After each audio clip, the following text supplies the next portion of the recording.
Hello and welcome to Monday's ITV News Meridian. Tonight's headlines here in the southeast. He took his own daughter hostage and stabbed her 6 times. Now they're both suing the NHS for £1 million, claiming doctors mismanaged his mental health. Boris Johnson orders an inquiry into claims that Sussex MP Nusrat Ghani was sacked because of her Muslim faith, the latest from Westminster. And how's this for a scale and polish? Meet the porcupine pufferfish rushed to the vet for emergency dental work. Good evening. A paranoid schizophrenic who was shot by police as he repeatedly stabbed his teenage daughter is now suing the NHS for £1 million, claiming doctors mismanaged his mental health care. The case at the High Court comes 5 years after Mark Traylor from Hersden in Kent was found not guilty of the attempted murder of his daughter by reason of insanity. She is also suing the NHS for breaching her human rights. Well, Kit Bradshaw is live for us at the High Court tonight. Kit, this is a very unusual case. Yes, and it all centres on events at Mark Traylor's home in Hersden near Canterbury one evening in February 2015.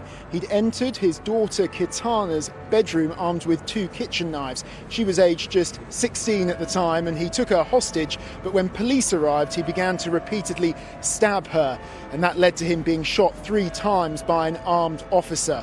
Now, incredibly, both he and his daughter survived, but the following year he was found not guilty of her attempted murder by reason of insanity at Canterbury Crown Court.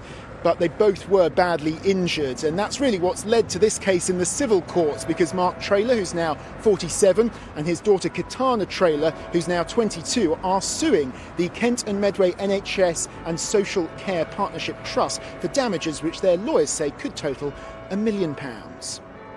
So what legal arguments were heard in court today?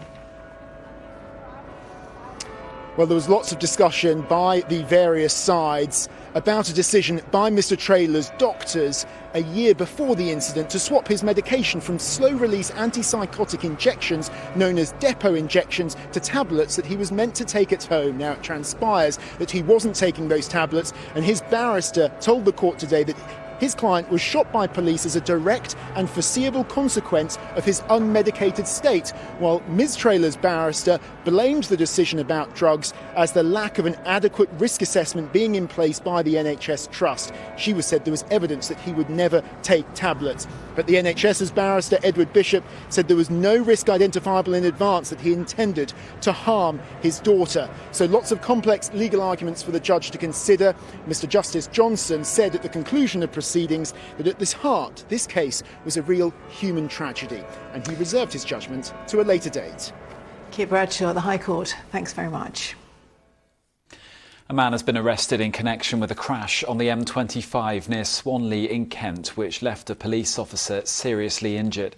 A motorcycle being driven the wrong way along the carriageway collided with a police patrol car. The officer was airlifted to a London hospital where he remains in a stable condition tonight. Police are appealing for dashcam footage. Illegal cigarettes, tobacco and alcohol worth £20,000 have been seized from shops in Maidstone. 5 premises were targeted by police and trading standards. E-cigarettes that do not meet UK requirements were also confiscated. Social media users are being reminded by police to take some simple steps to avoid becoming a victim of hacking. 15 people in Kent had their accounts hacked last week alone. Users are being advised to set a separate password for their email and enable 2-factor authentication. Airlines will be forced to operate more flights this summer from Gatwick to avoid losing takeoff and landing slots.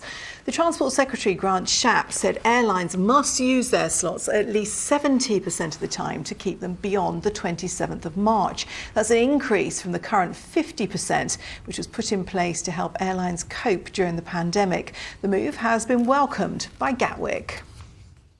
The RNLI is looking for new lifeguard recruits across the southeast in time for the busy summer season. In 2020, the charity's lifeguards responded to more than 10,000 incidents, saving 110 lives.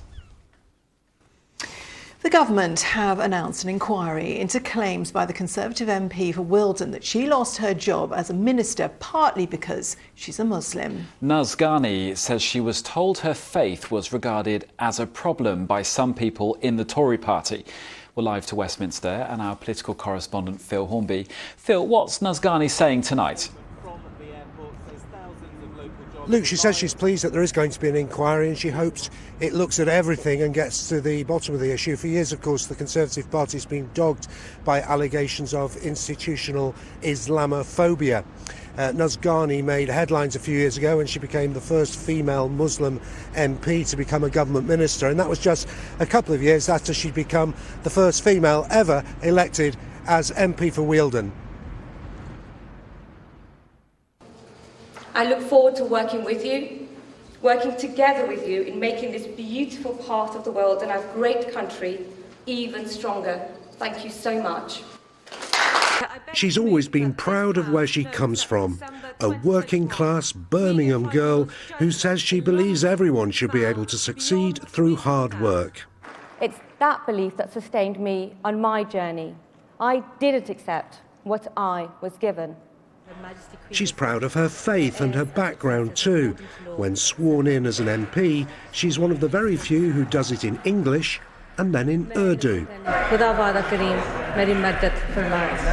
Thank you very much. When she joined Theresa May's government, she was the first female Muslim MP to be a minister.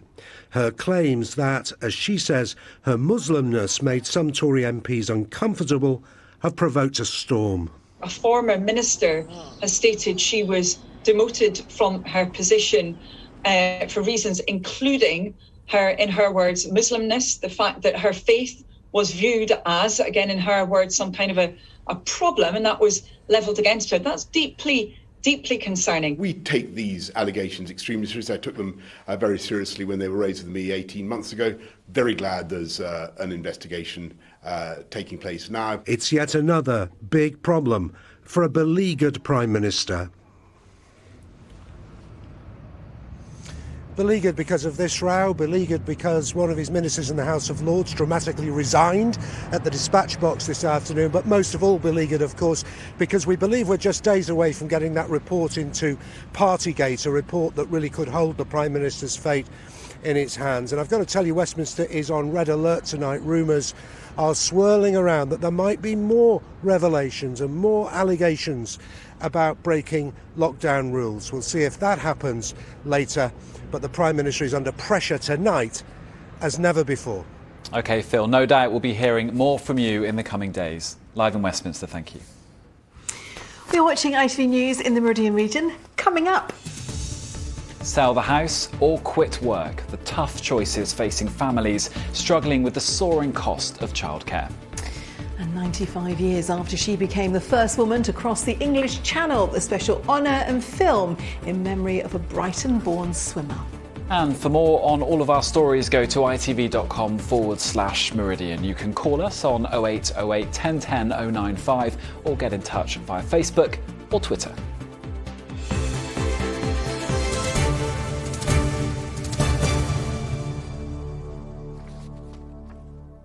Now, a group of MPs is calling for a stop to all new incinerators being built in our region. They claim their emissions have the potential to cause serious health issues for neighbouring communities.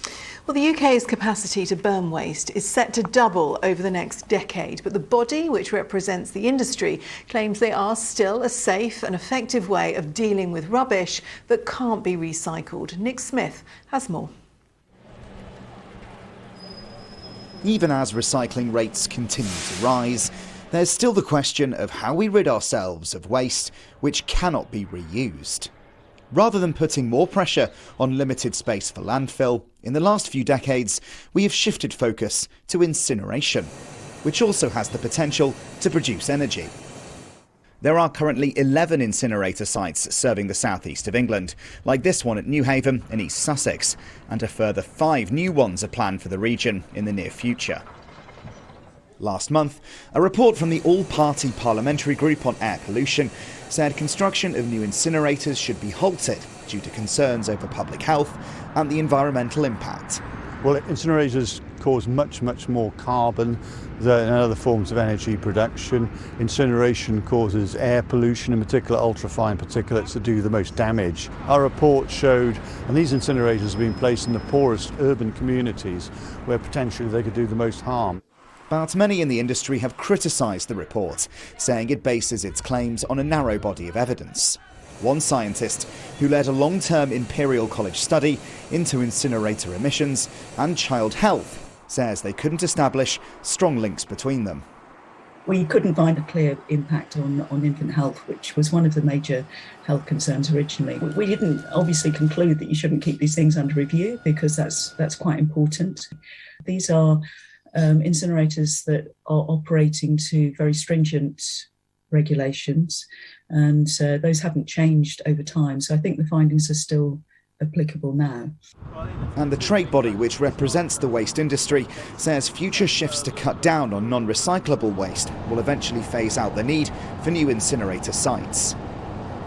There will always be some waste that's left over that we can't recycle, and these facilities, these energy from waste facilities, they are the most environmentally beneficial option for treating our residual waste, much better than just sending it to landfill and sticking it in a hole in the ground. There are about 60 plants around the country, around the UK at the moment, probably about another 10 or so in construction, but once those have been built, there will only be the need for a few more, because as you say, we'll be recycling a lot more, and that's as far as we'll need to go.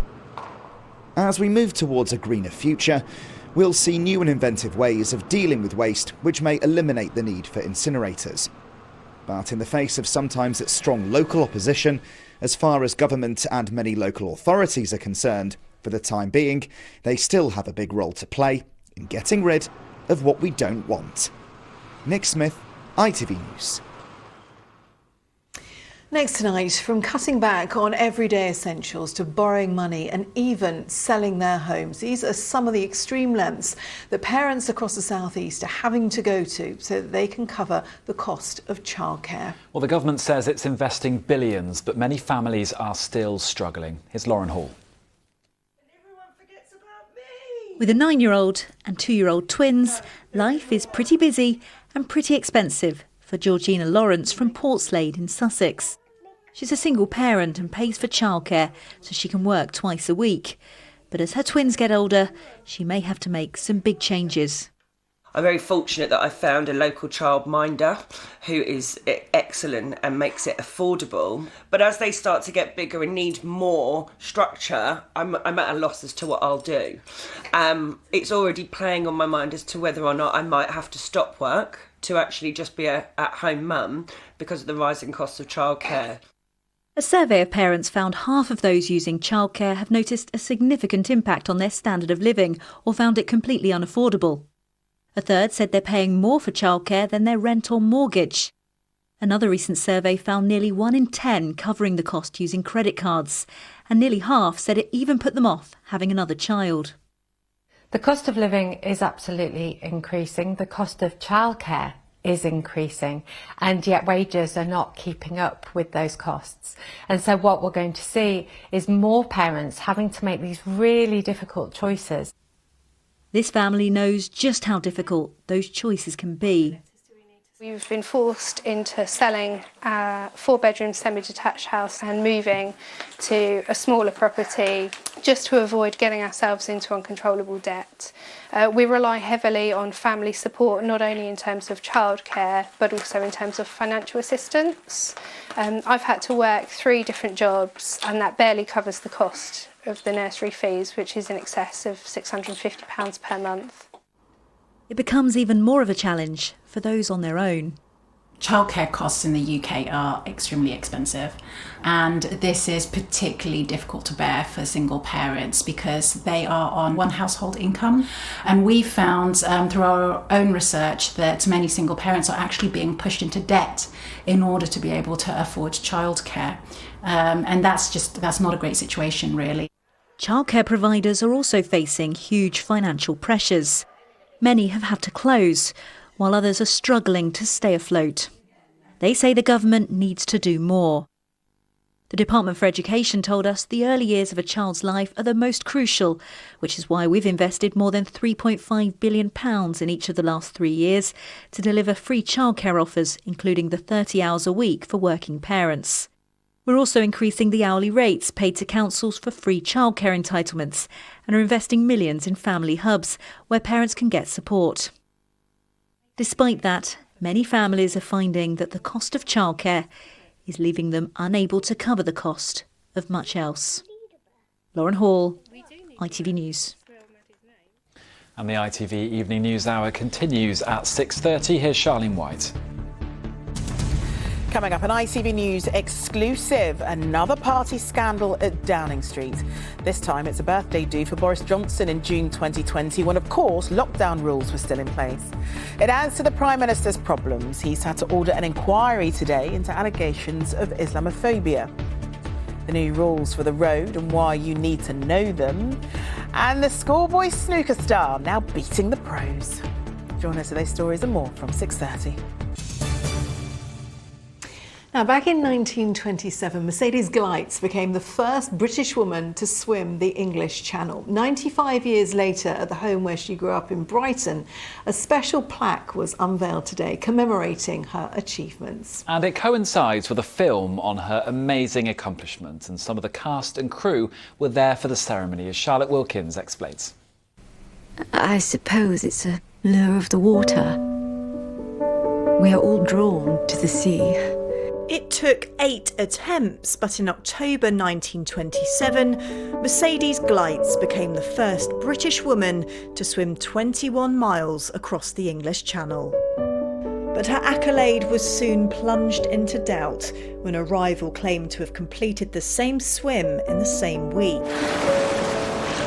Her battle to set the record straight is the focus of a new feature film called Vindication Swim, and the cast and crew were in Brighton today to witness a blue plaque being unveiled at the home where she was born. I was just captivated by how inspiring and how extraordinary she was. And part of it is the fact that it's this woman in the 1920s who just went out there and did this extraordinary thing at a time when women really, they didn't have much opportunity, and she went out there and defied all expectations and accomplished this incredible feat. So yeah, she was an incredible woman and absolutely astonishing in the water and fearless. Nowadays we want overnight success, and her story isn't a story of overnight success.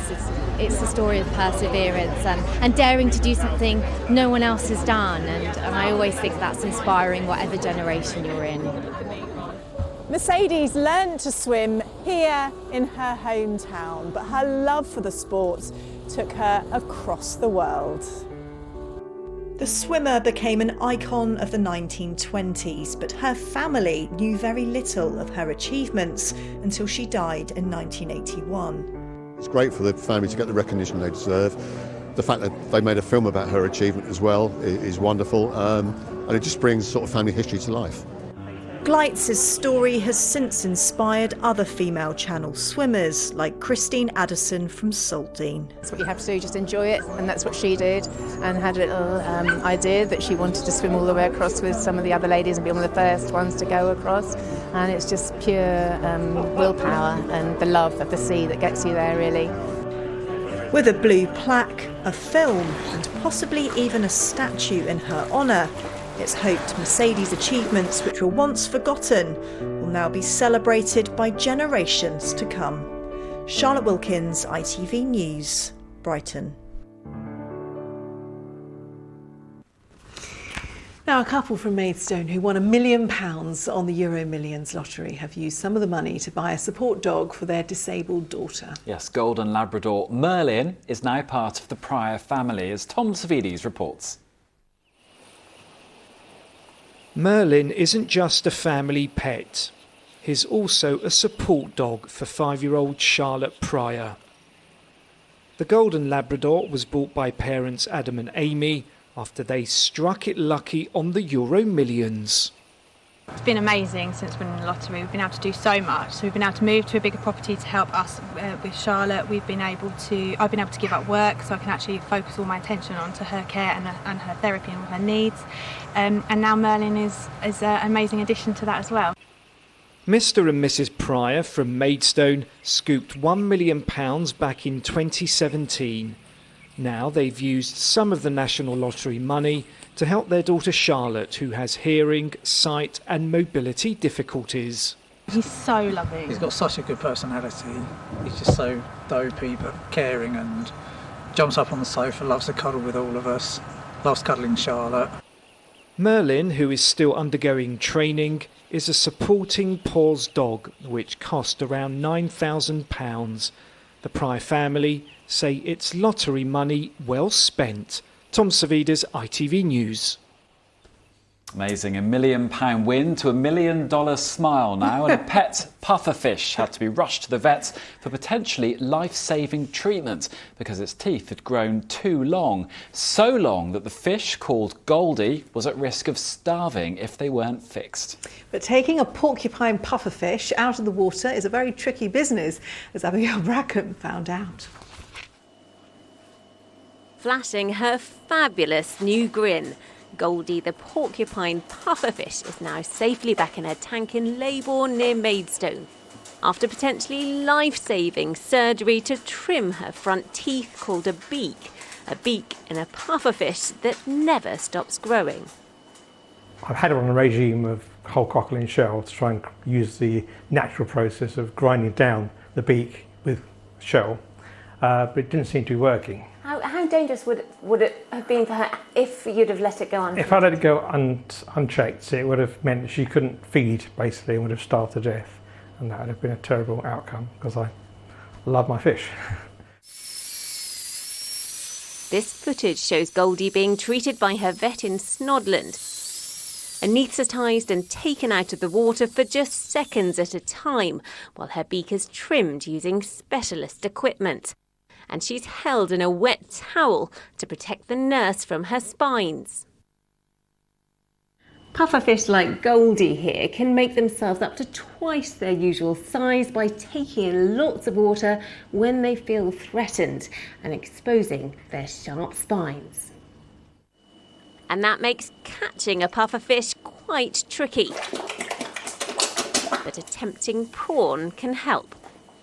I thought that because she's so food orientated that she would come to me, which she did, and it was once we got her into the container, I knew it was straightforward from there really. It was just putting her into the bucket then, being careful to avoid getting her exposed to air, because if she'd got exposed to air she would have puffed up and that would have been very dangerous.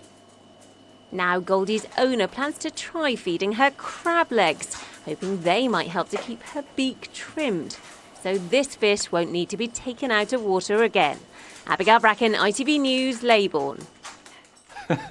Goldie looks thrilled with her new teeth. She's actually smiling, wasn't she? Like showing off her new teeth.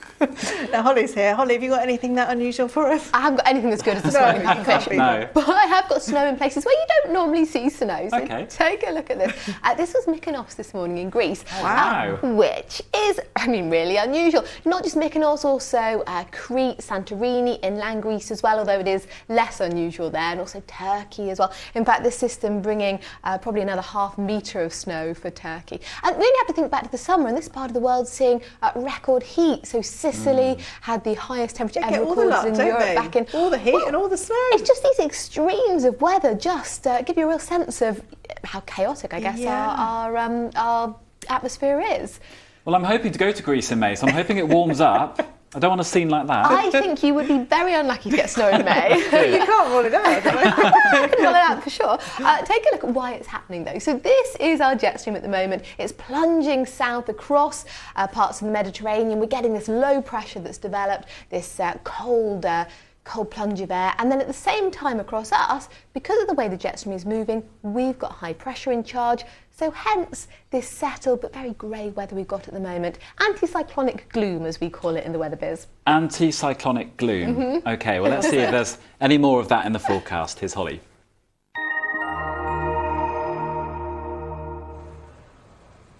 Feels like home, whatever the weather. Valent Boilers and Heat Pumps sponsors ITV Meridian Weather. Grey old skies overhead for today, and in the short term I'm afraid there's not a lot of change to that at all. So settled conditions, a lot of dry weather in store. Having said that, we might see a bit of patchy rain perhaps early on Thursday, for example, and then we do see something a bit milder taking charge, but also the winds will tend to pick up a bit as well. So the bigger picture shows high pressure dominating, but if we look out to the west you can see an approaching weather front that brings that chance of a bit of rain early Thursday. Not much has to be said. Touch of a squeeze in the isobar, some slightly stronger winds, milder air coming in, but that high pressure builds back in again, so it is once more a fairly quiet end to the working week. Out there at the moment then, fairly extensive cloud overhead. As a result, it stops our temperatures falling away. It acts as a bit of a blanket keeping the heat in. So you could see a little bit of patchy frost in places, but I think typically temperatures will fall to low single digits. Maybe an odd mist or fog patch, but again, not a great deal of that. So for tomorrow, we pretty much do it all again, I'm afraid. Grey old skies overhead. I think the breeze a little bit lighter for tomorrow. But we've sort of got this chilly air stagnating near the surface, so temperatures 4-5 degrees, struggling for the time of year.